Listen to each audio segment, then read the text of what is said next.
भाजप प्रलोभन देऊन लोक फोडत आहे असा घणाघात नाना पटोले यांनी केला। कुठल्या कारणाने राजीनामा दिला हे माहित नाही। प्रज्ञा सातव यांच्यावर पटोले यांनी ही प्रतिक्रिया दिलेली आहे।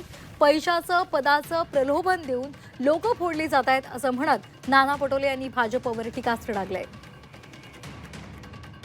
कुठल्या कारणाने तिने राजीनामा दिला आणि बीजेपीने काय प्रलोभन दिलं, कारण की दुसऱ्या पक्षातली लोक बीजेपी प्रलोभन देऊन कोणाला पैशाचं प्रलोभन कोणाला पदाचं प्रलोभन देऊन लोक फोडते आहे। जो बीजेपीला जो सत्तेचा माज आलेला आहे त्याला लोकशाही मान्य नाही।